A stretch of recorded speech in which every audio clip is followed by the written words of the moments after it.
ISG, sustentabilidade, tecnologia, nuvem, cloud. O que tem a ver essas palavras e o que tudo isso tem a ver com sustentabilidade, carbono? É esse o tema que a gente vai falar hoje aqui no nosso podcast, esse tal de carbono. E eu tô hoje com o Helder. O Helder mora aqui em Sydney, na Austrália.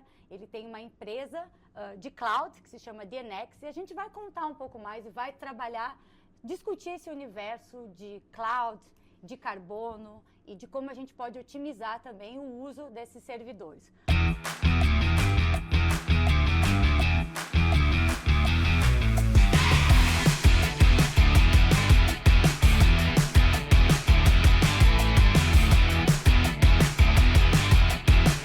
Oi, Helder, bom te ter aqui.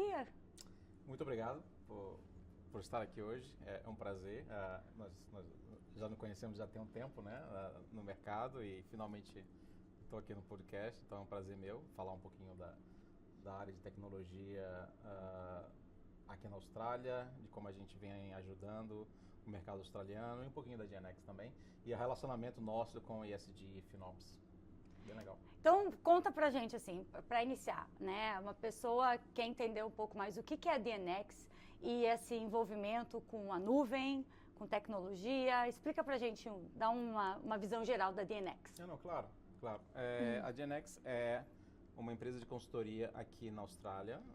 A gente serve o mercado australiano, focada em modernizar as aplicações dos clientes na AWS. Então, o que é isso?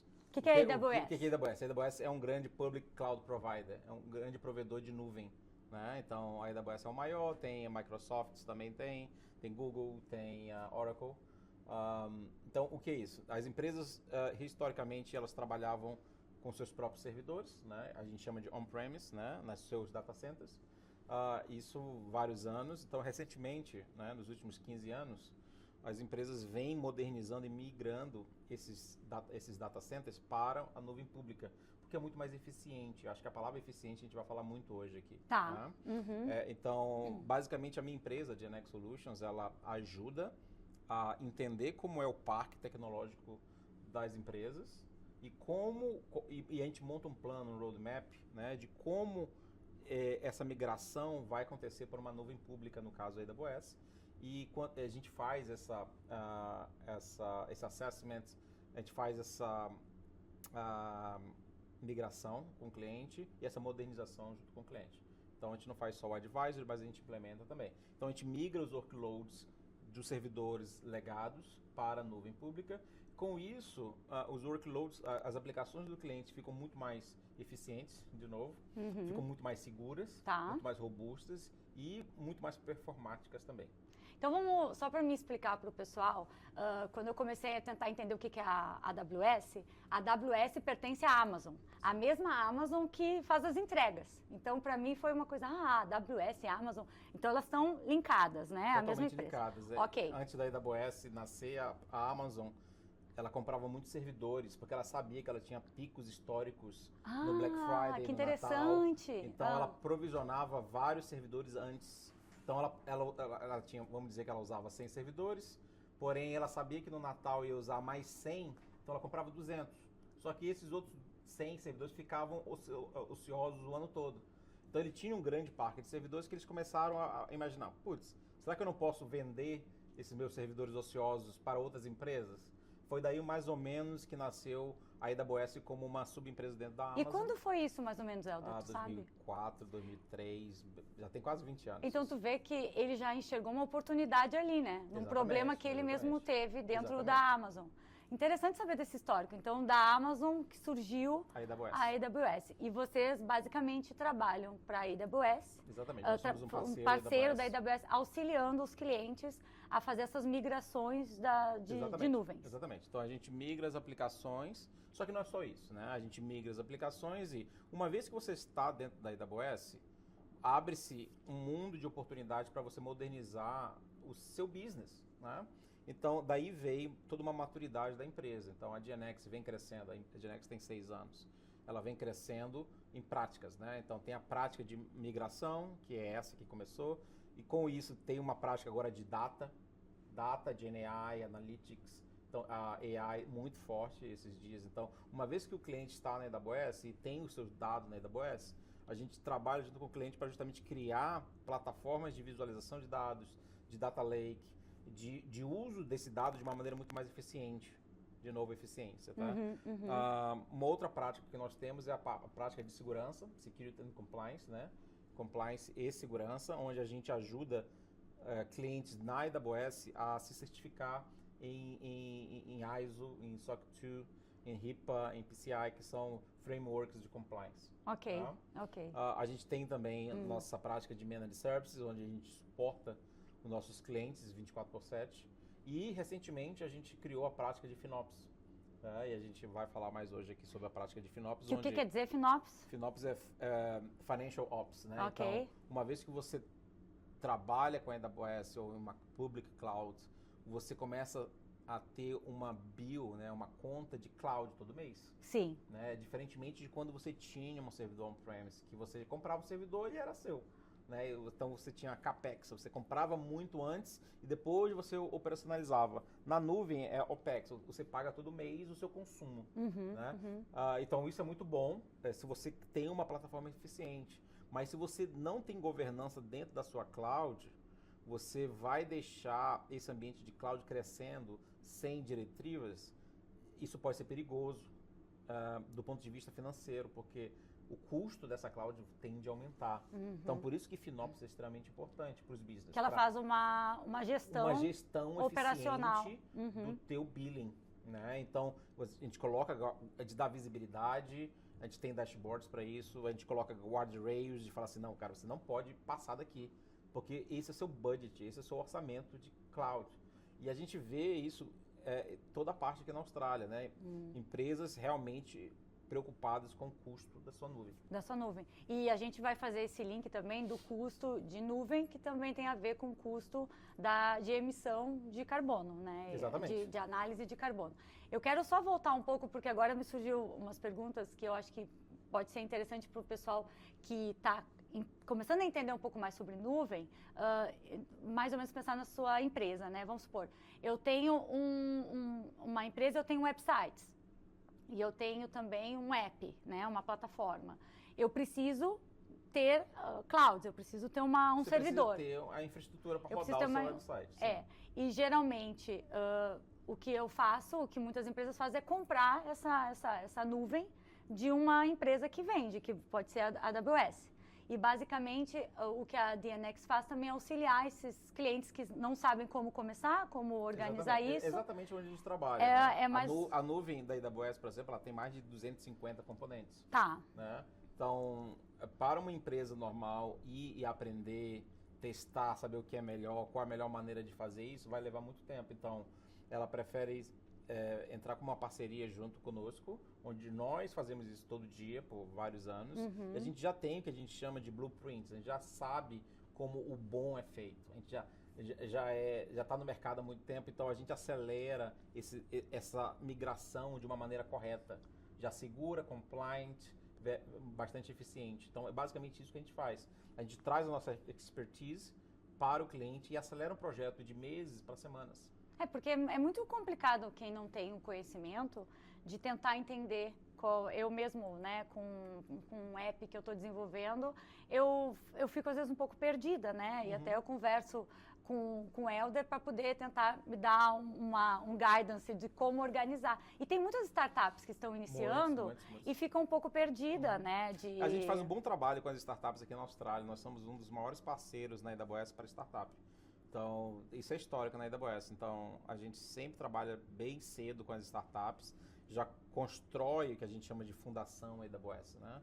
Constrói a fundação AWS já de uma maneira correta para deixar a startup segura para escalar.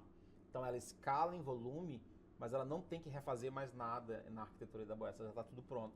Então, basicamente, é o trabalho que a gente faz para vários clientes, mais de 300 clientes que a gente já teve aqui na Austrália. Sim, acho que ficou agora mais fácil o entendimento. E pensando em várias empresas que, né, eu acho que a gente está nesse mundo também digital e muitas empresas começam pequenas e do nada dão um boom e não sabem como organizar tudo isso e os seus websites e as suas plataformas.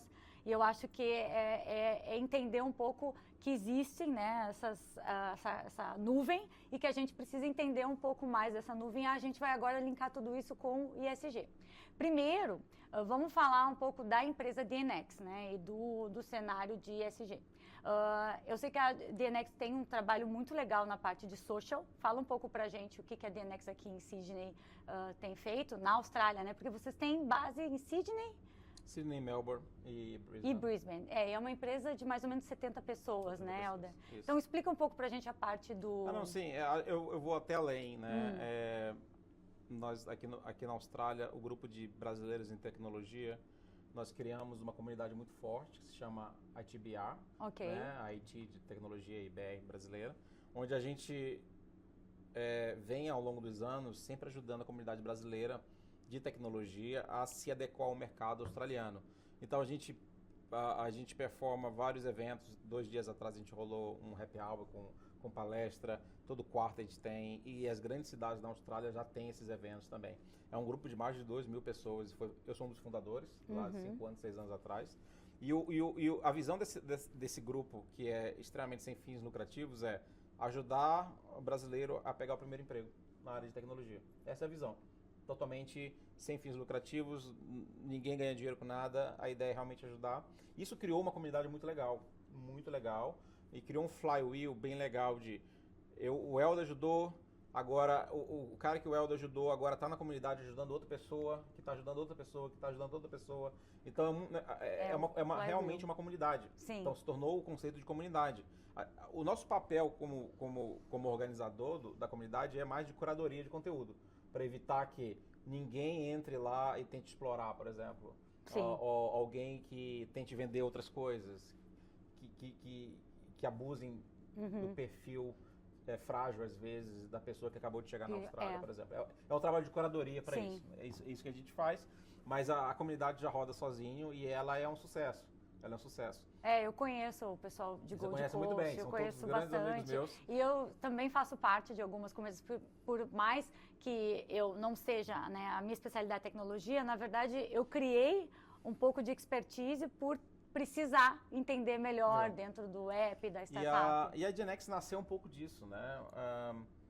Eu e meu sócio, que também é brasileiro, o Alan, que mora em Brisbane, a gente viu uma oportunidade de, cara, a cloud e a AWS estava crescendo bastante, muita demanda, poucas empresas, e a gente decidiu, cara, vamos abrir a nossa empresa. Nós saímos, né? A gente pediu demissão, eu e ele, abrimos nossa empresa, com foco bem em modernizar as aplicações da AWS. E aí foi bem legal o feedback da comunidade, né? Pelo fato da gente ter ajudado, vem liderando a comunidade há muito tempo, eu anunciei isso no ITBR, né? E aí vários amigos que já estavam empregados na AWS falaram assim, cara, vem aqui na minha empresa, a gente está precisando. Olha só, então um aí fluxo, né? Isso foi bem legal. No início da DNX, realmente, a gente tem clientes desde o início até hoje, tá? E vieram da comunidade. Com certeza. E isso é legal, isso ajudou bastante também a DNX, e aí criou os primeiros cases, né? Criou um bom relacionamento com a AWS, né? E ajudou a gente a crescer. Então a gente tem sempre essa questão social, essa questão de dar oportunidade para migrantes, por exemplo, para imigrantes, muito forte dentro da DNX. Isso passa por mim, né? Se você olhar um pouco da engenharia da DNX, parte dela, 70% dela é brasileira, por exemplo. Sim. A gente tem pessoas... Inclusive tem gaúchos. Tem gaúchos também. E eu já pedi chimarrão, porque eu vim pra Sydney sem então chimarrão. Tem bastante brasileiro na DNX, sim. Tem pessoas também fora, tem pessoas da Inglaterra, tá? Tem pessoas australianas, tem pessoas filipinas. Tá? Então nós somos uma empresa realmente multicultural e a gente dá muito valor à questão da experiência. Então às vezes o imigrante vem para cá com anos de experiência no Brasil e ele sofre para pegar o primeiro emprego. Então isso a gente destrava bastante na DNX, porque a gente sabe que, cara, se você tem muita experiência no Brasil ou em outro país, a gente quer a experiência. Então com a certeza. gente vai lá e sponsora as pessoas. Não, e é muito legal essa ideia de pessoas que estão aqui mais tempo, que já tem uma base, de poder dar esse suporte para quem chega, né? E eu vejo que isso muda muito a experiência de quem está chegando e de como está enxergando o país. A gente tem um grande roadmap aí, né? De um planejamento de mais inclusão na empresa. A gente está prestes a lançar um programa de mentoria dedicado a mulheres. Que... Focado a mulheres, por exemplo. Isso é bem legal. A gente quer mais meninas em tecnologia, meninas em DevOps, em Cloud aqui no nosso office. Eu falo isso para os meus líderes também, cara. A gente precisa de diversidade. Com certeza. Isso é bem importante. E tu sabe que uma coisa que a gente estava conversando uma vez, eu e o Helder, e quando tu começou a me contar sobre essa parte do social e do ITBR, eu falei, isso está dentro de estratégias de ESG, né? E aí eu até comentei que muitas empresas, de alguma forma, já desenvolvem ESG, alguns aspectos, né? E não simplesmente só não tem isso em relatórios, não estão apresentando isso. Mas não deixa de estar dentro do S, que entra dentro de engagement com a comunidade, né? Sim, então, sim. tem tudo a ver. E internamente, essas mentorias, educação, também é ligado, né, ao S, né? Vamos falar um pouco do E, e eu sei que dentro do E, do environmental, e sempre quando eu falo que ESG é um guarda-chuva, e dentro do E a gente fala de economia circular, de reciclagem, de eletricidade, de carbono, de poluição, a gente vai falar um pouco do mix, né, da DNX, da parte do E, de carbono, e de FinOps, a gente também vai trazer aqui. Primeiro vamos entender o que é uma FinOps, tu já explicou, mas vamos tentar entender numa visão de auxílio para a empresa reduzir também esses custos dela de eletricidade, reduções de custos. Então, vamos fazer um overview? Sim, eu acho que primeiro começa com a adoção de nuvem na AWS, já traz uma grande redução de economia, de luz, de energia. Tá. Né? Então, os dados nos mostram que você é mais eficiente em energia. Isso é um fator que, inclusive, nós colocamos para o retorno de investimento de uma empresa a migrar para a AWS.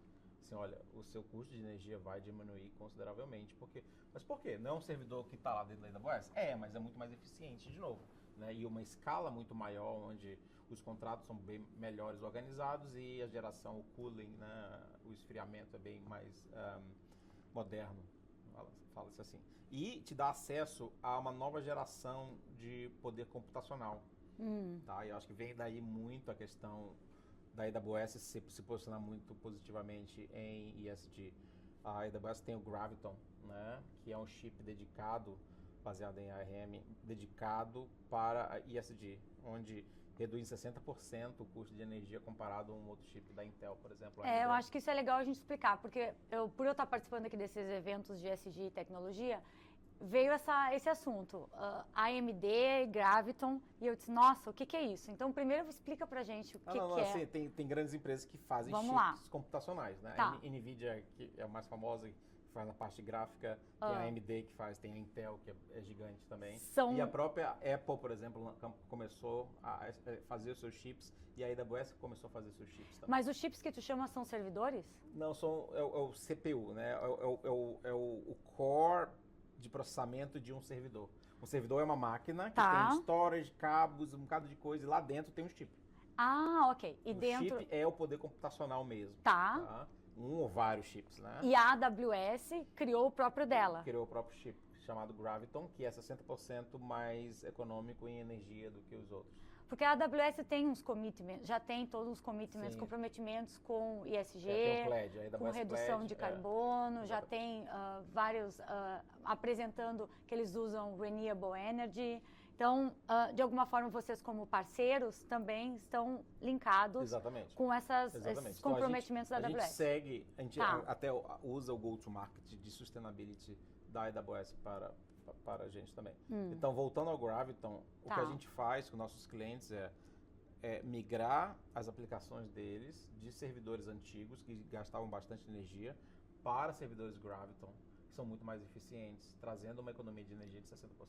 Então, isso é extremamente alinhado ao I do ESG, onde a modernização vai fazer com que a empresa gaste muito menos em poder computacional, muito menos em energia, muito menos em emissão de carbono. Tá, então vamos explicar um pouco mais, primeiro, dessa otimização de gastos, né? Se eu tenho uma empresa e eu não sei qual é o meu chip, por exemplo. Basicamente, se eu já tenho minha cloud na AWS, possivelmente já é Graviton? Ou eu posso pedir? Não. Ok. Não. Você tem que migrar para a Graviton e aí você tem que analisar se a aplicação suporta. Não a maioria das aplicações suporta, mas em alguns casos, a aplicação, se for muito legada, ela não vai suportar a Graviton. Então, tem que fazer um trabalho. Então, a gente sempre indica ou conversa com um especialista na AWS, um Solution Architect da AWS, ou pode conversar com a gente na GNX.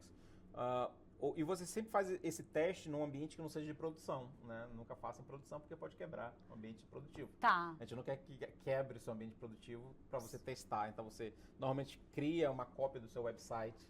Olha só. Que é um ambiente controlado, onde só você tem acesso. Tá. E aí, nesse ambiente controlado, você faz as trocas para Graviton e vê se funciona, se não funciona, se tem algum impacto ou não. Você vai ver um ganho de performance, você vai ver uma redução de custo.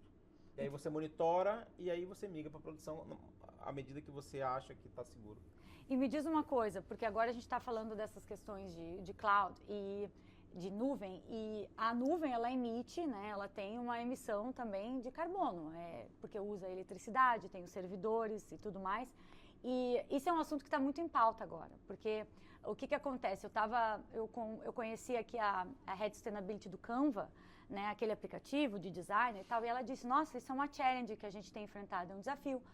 E ela falou que existem empresas que ela consegue acessar e ver questões de carbono, quanto o cliente, o que eles estão reduzindo de emissão.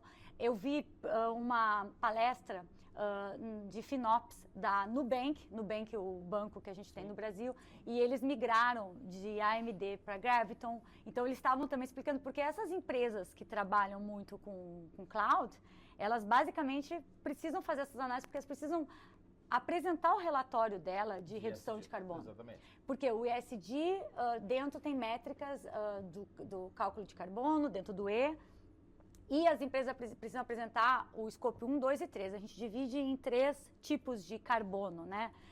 Do Scope 1, 2 e 3. Não é o tipo de carbono, é que o primeiro é mais ligado à empresa, né? O 2 é mais a eletricidade, o tipo de provider, né, que a empresa usa e o 2, desculpa. E o 3 são 15 categorias que se dividem desde os funcionários até os clientes, os fornecedores, se a empresa tem lixo. Então, tudo isso está dentro do 3. E o que acontece? As empresas precisam hoje apresentar essa parte de cloud. O que eu estou gastando, eu preciso saber isso. E como é que ela tem acesso a essas informações? Eu quero saber mais da DNX. E é um pouco da estratégia da nossa prática de FinOps, né? Então, a ideia é dar a visão do que está acontecendo, né? Então, a gente engaja os nossos clientes, eles já vêm reclamando, estou gastando muito na AWS, eu preciso reduzir essa bill.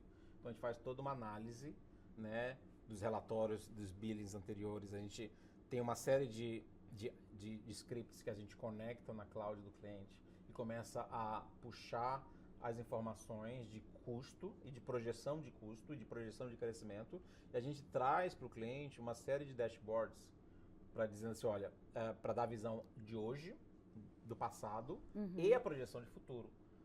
Onde está, quantos por cento você está crescendo mês a mês, e a gente traz a inteligência por trás disso. Acho que esse é o grande foco do FinOps, né? Que é o Cloud Cost Intelligence. A gente traz a inteligência atrás disso, onde a gente vai dar o advice de quais são as suas oportunidades de salvar dinheiro e de economia de energia, né?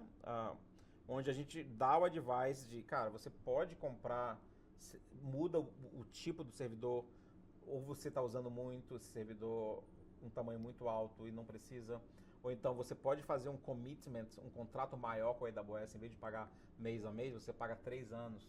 Então isso ele te dá um desconto enorme, por exemplo. Então se você sabe que você vai rodar 3 anos, já compra. Então esse é o tipo de advice que a gente constrói para o nosso cliente. E fala assim, cara, tá aqui o dashboard com os dados, tá aqui o nosso advice. Se você seguir esse advice, você vai sair daqui e vai reduzir 40%, 50%, 70%. Okay. Então, essa é a estratégia de FinOps. Tá. Né? Só que isso é bem focado pro lado financeiro hoje em dia.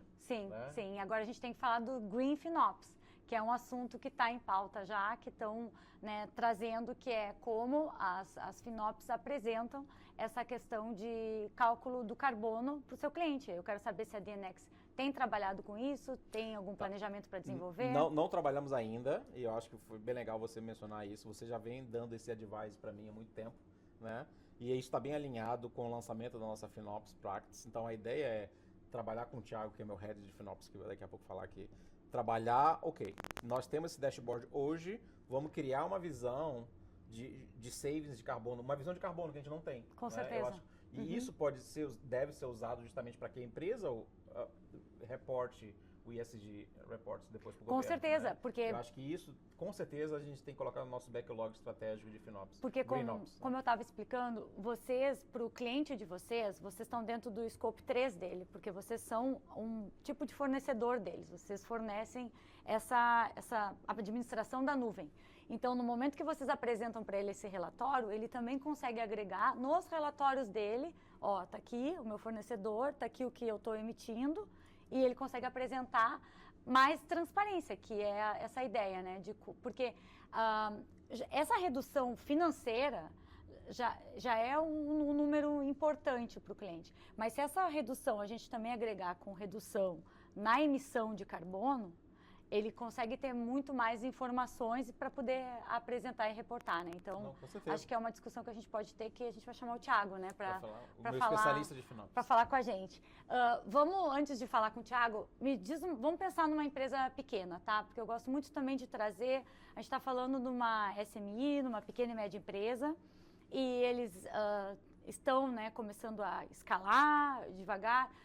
Qual é a dica inicial que tu dá para uma empresa que ainda não buscou um serviço, não está um pouco perdida em tudo isso? O que tu diz de advice, assim, pensando nessas questões de cloud, de otimização? Sim, eu acho que hoje abrir uma empresa é muito mais fácil comparado a 10 anos atrás, muito mais fácil. Né? A cloud, ela possibilita você ter uma ideia e você rapidamente, você coloca essa ideia no ar, rapidamente. Você não precisa comprar servidores por 1 ano, 2 anos. Não, você paga pelo seu uso. Né? E você rapidamente pode fazer o MVP, que a gente chama, né? Que é uma versão menor do seu produto para você lançar, para saber se você vai ter gente querendo comprar você ou não. Né? Esse é todo o conceito ágil de startup.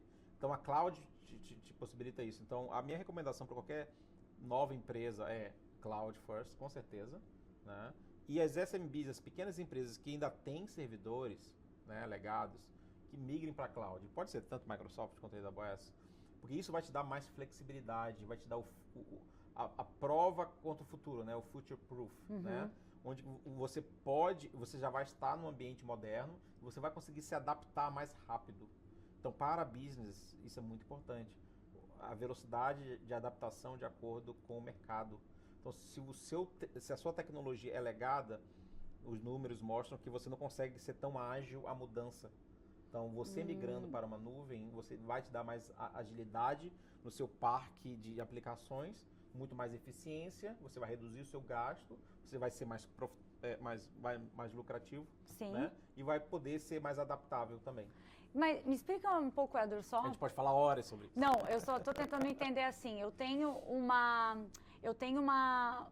empresa e eu quero fazer o meu website, né? E eu quero que os meus clientes marquem ali dentro do meu website. Eu tenho uma empresa que eu faço trabalho, serviços, né? E eu preciso ter esse, tipo um app que eu precise que o meu cliente marque ali, que eu preciso estar em tal hora, meus funcionários em tal lugar. Isso já envolve o sistema de cloud? Sim, porque se você fala de mobile applications, né, que está no seu celular, lógico, né, a aplicação pode rodar dentro do seu celular, mas a lógica dessa aplicação não está no seu celular. Normalmente ela se conecta com uma API, né, com um servidor externo, onde nesse servidor externo está na nuvem e vai lá e que centraliza todos os dados, por exemplo.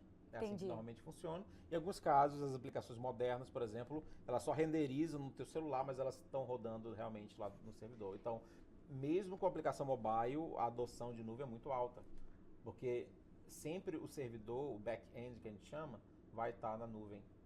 Entendi. Tá? Então, no seu caso é assim, por exemplo. Entendi. No meu caso Então, isso facilita também, desde o início, a empresa já... porque você escala, né? Isso é um problema computacional. Imagina que você cria a sua aplicação e essa aplicação serve 10 pessoas só, né?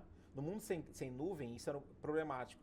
Aí você começa a crescer, você coloca 100 usuários, o seu servidor começa a ficar bem busy, bem, né, lento, começa a ficar lento. Aí você coloca 1000 usuários, esse servidor fica bem busy e não aguenta mais. O que você faz? Você vai ter que ir lá e comprar um outro servidor que vai demorar 3 semanas para chegar.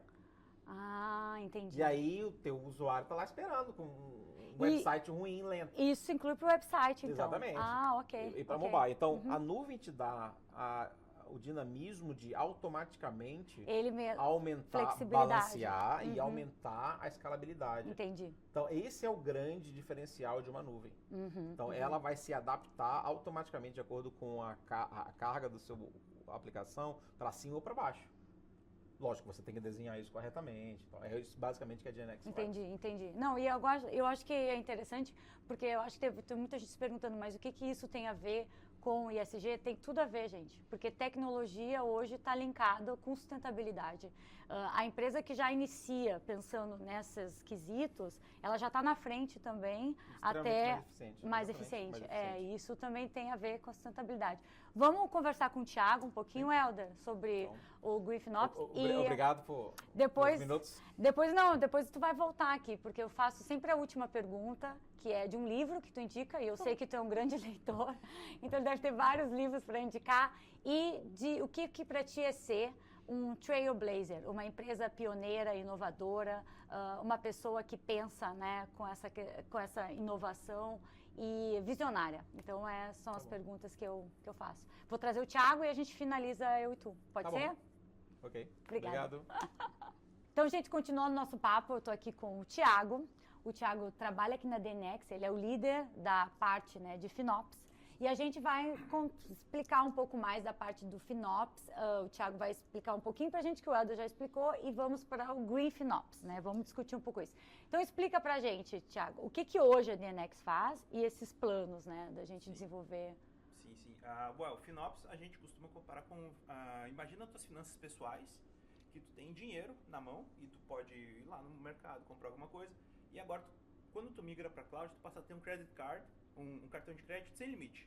Então tu pode gastar e tu não vai ter visibilidade nenhuma, porque tu não tem mais aquele dinheiro na tua mão vendo.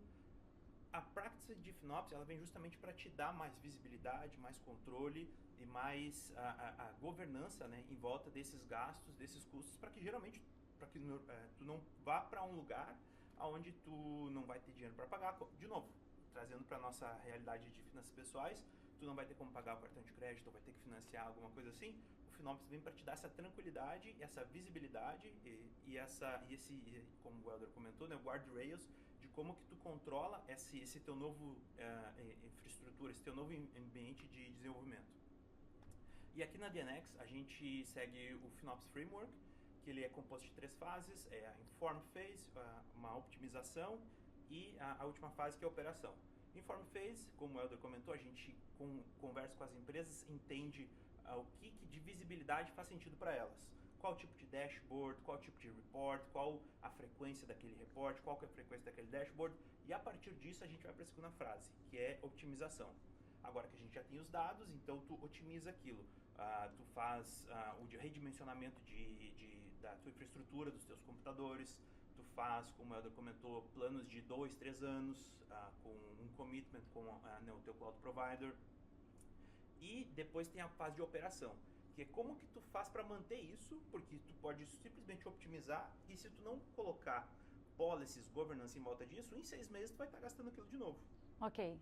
Então a gente cobra esses 3 passos com os nossos clientes para justamente ajudar eles a ter mais controle, a ter mais governança sobre a infraestrutura de cloud deles. Tá, agora entendendo basicamente essa parte, vamos ir para a parte do Green FinOps, né? Eu tenho visto bastante discussões, e aqui em Sydney eu participei de alguns eventos falando do Green FinOps.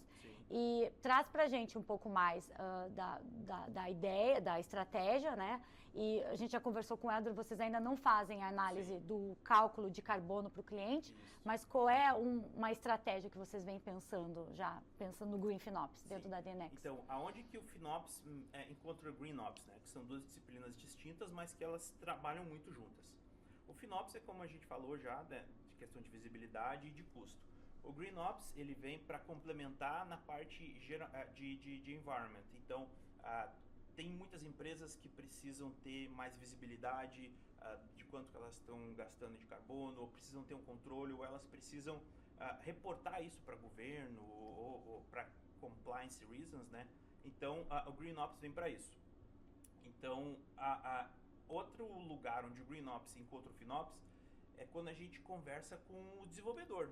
Porque o FinOps, uma das áreas do FinOps, é o time de arquitetura, ele precisa desenvolver um sistema que ele vá ser otimizado de uma forma que tu vai gastar menos e tu vai gastar menos energia, vai gastar menos dinheiro. E como que tu convence um engenheiro a pensar no custo da empresa, uma empresa grande? Imagina uma empresa gigantesca de mil pessoas, 2.000 pessoas, o engenheiro muitas vezes ele não quer ficar pensando no custo, ele só quer fazer rápido. Só quer fazer. Então a gente traz a disciplina de Green Ops para explicar para o engenheiro que não é só o dinheiro que ele está salvando, ele está economizando também recursos, o que acaba afetando o impacto ambiental daquela aplicação que ele está desenvolvendo. Isso geralmente tende a ser mais appealing, né, para o engenheiro, porque ele pensa, o engenheiro tem filho, tem família, então assim, ele quer fazer o mundo um lugar melhor para a família dele viver. Com isso, ele é uma forma da gente deixar mais prático, né? Então a gente traz o Green Ops junto com o FinOps nesse momento. E o outro momento que a gente traz o Green Ops é justamente quando as maiores oportunidades de salvar dinheiro são as oportunidades onde tu faz esse commitment de 2 ou 3 anos com uma empresa. Tá. Com um cloud provider, com a AWS ou com a Azure, que seja. Só que se tu só fizer esse commitment, não está sendo environmental friendly. Ok. Porque tu está fazendo um commitment de 3 anos só porque talvez tu não fez a análise correta de como que tu poderia economizar muito mais se tu não tivesse isso anualmente. Então, assim, o Green Ops, ele encontra o FinOps na hora de tomar a melhor decisão que seja também environmental friendly para esse, não só pensando no custo, mas que o custo seja junto com a questão do environment. É uma questão de otimizar esse custo e como esse custo está linkado com a redução de impacto que a gente tem no ambiente, né? Eu acho que 2 pontos que tu falou, eu acho bem interessante. Um é da questão da educação, né?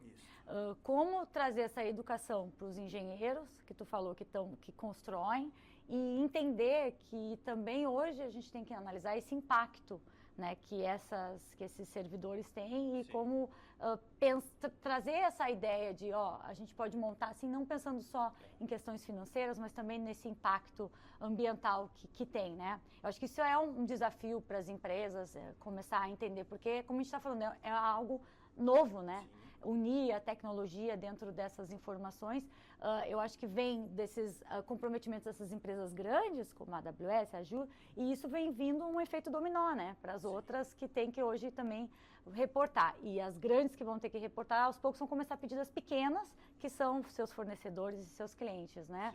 Isso traz um diferencial, né, para a DNX imenso, né, porque vocês trabalhando com essa.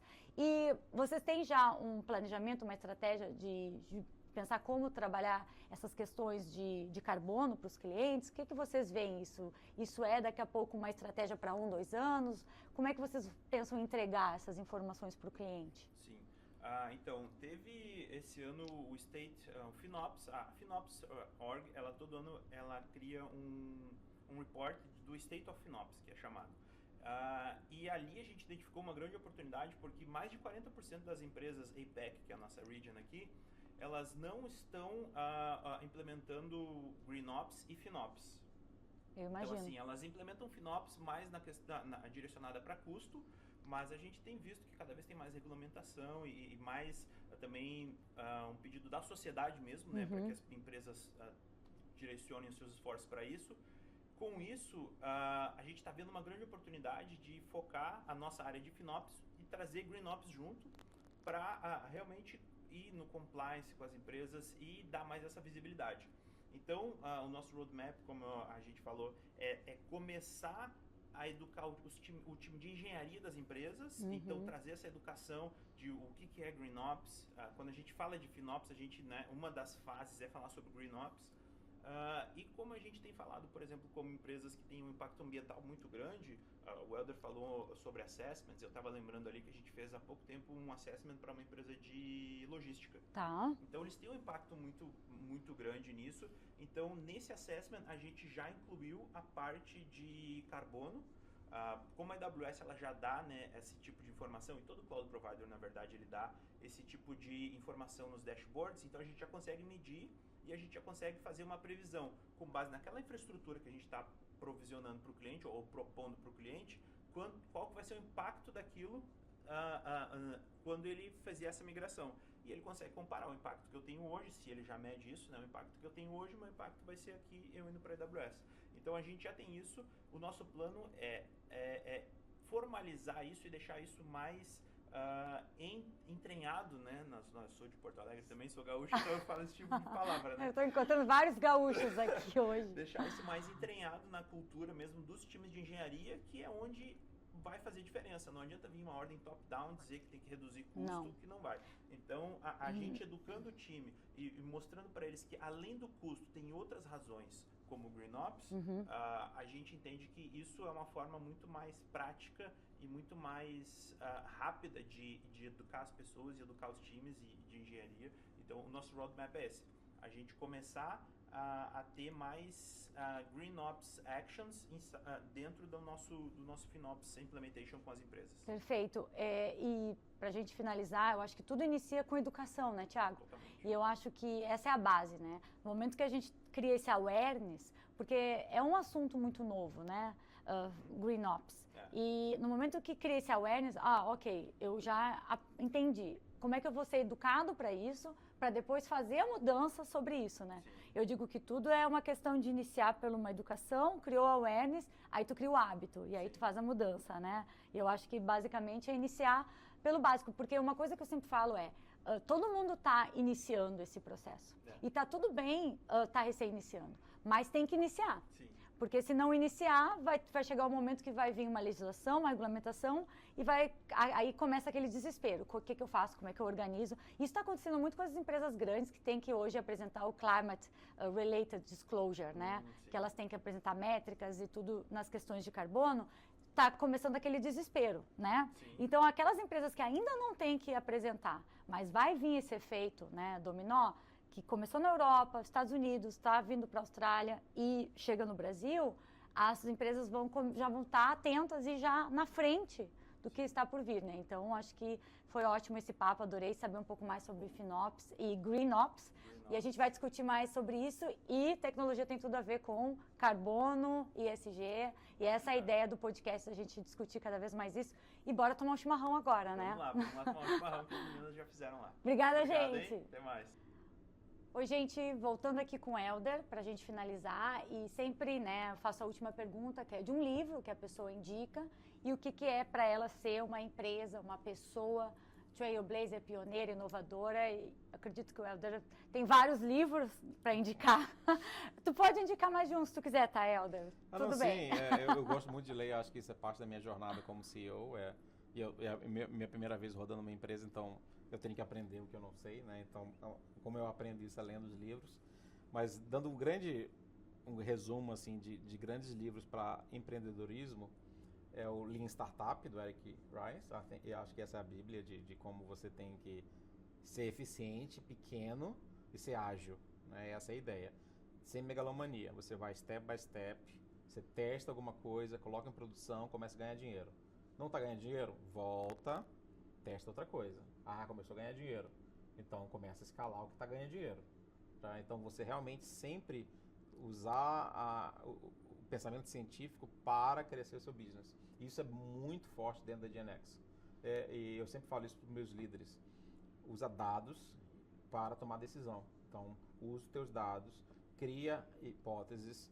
Com os dados, você fala, eu acho que se eu fizer isso vai melhorar. Se melhorar, dobra, triplica. Então, sempre usa dados a seu favor. Eu gosto muito dos dados, só vou trazer um parênteses, que sempre quando eu falo de análise de ESG, eu digo, a gente precisa ter dados para poder mostrar se a empresa está mudando ou não. Sem dados, só dizendo, a gente não vai fazer diferença, né? A gente precisa ter data e integrar esses dados e poder trazer para ir o antes e o depois e criar targets, né? Ó, então tá, eu tô aqui a partir desses dados. Como é que eu vou chegar lá? Eu preciso de outros dados. E eu acho que fica às vezes muito numa teoria, as pessoas falam muito e esquecem do mais importante, que é dados, né? Dados. É. E ir para produção e gerar valor. E o que é para ti ser um trailblazer, um inovador? É interessante. Primeira vez que eu acho que alguém me pergunta isso. Eu acho que sair do status quo, né? Sair da zona de conforto, né? Mas é sempre pensar em como você tem que evitar quebrar sua empresa, né? Eu falo isso, eu acho que eu já falei isso para você, falo isso para a Patrícia, que é o conceito de anti-disruption game. É um jogo de anti-disrupção. Então, o que você tem que fazer para ninguém te disruptar, ninguém te quebrar, né? Então, eu penso muito nisso. Então, eu tenho que ter mais de um cliente, porque se eu tiver só um cliente, eu posso ser disruptado por esse cliente. Então, eu tenho que ter 10 clientes. Eu tenho que ter um relacionamento com uma área da AWS, mas não uma, mas 3. Porque se esse cara aqui depois parar de me vender, eu tenho que ter outros. Então, eu faço esse jogo até com os meus líderes constantemente. Cara, e se esse cara aqui for embora, o que você vai fazer? Então, eu acho que isso traz muita inovação. Porque você sempre está olhando para dentro do seu trabalho, da sua empresa, de, cara, qual é o risco? Onde está frágil? Onde está frágil? Onde eu tenho que melhorar para que eu não quebre? Né? Eu acho que eu tento rodar essa cultura dentro da GenX e de crescimento e, ao mesmo tempo, cara, o que é que a gente está frágil e tem que melhorar para crescer para o próximo estágio? Eu acredito que é enxergar fora da caixa um pouco as coisas, eu né? acho que é isso que eu tô falando, deve ter outros tudo isso. nomes enormes aí. Mas é isso, não, eu concordo contigo, ter um olhar fora da caixa, que acho que às vezes as pessoas seguem padrões, né, e não tem essa visão um pouco mais ampla, né? Exatamente. E para mim é muito legal, assim, o Helder é um brasileiro, né, de bastante sucesso aqui na Austrália, e é muito legal ainda ter esse approach, né, de tu gostar muito de ensinar, de educar, né, e de trazer para as pessoas a informação. E o quanto isso também, tu sabe que abre portas, né, pensar fora da caixa, né, sair Exatamente. desse normal, né, que as pessoas acreditam, né. E eu acho que agora essa questão do ESG é pensar fora da caixa, né. Eu acho que é interessante a gente trazer agora para finalizar, empresas inovadoras que veem esse novo mundo já estão enxergando que, se não estarem mais alinhadas a essas questões de sustentabilidade de ESG, também vão começar a acabar. Vão ficar para trás. Vão ficar para trás. Vão ser disruptadas. Disruptadas. Então, é pensar fora da caixa para criar também diferenciais, né? Porque eu acho que a gente está sempre criando diferenciais, Exatamente. né, Helder? Então, muito obrigada. Muito obrigado. Gostei muito do nosso papo. Se você gostou do nosso papo, segue o Esse Tal de Carbono, acompanha a gente no YouTube, comenta, né? Acho que é bom a gente comentar bastante, criar comentários para a gente poder também saber o que você tem dúvida. O Helder também com certeza vai estar open para poder responder. Claro. E a gente vai colocar aqui as redes sociais do Helder, LinkedIn, informações da DNX. E é isso, vejo vocês no próximo Esse Tal de Carbono. Tchau, Obrigada. pessoal. Tchau, gente.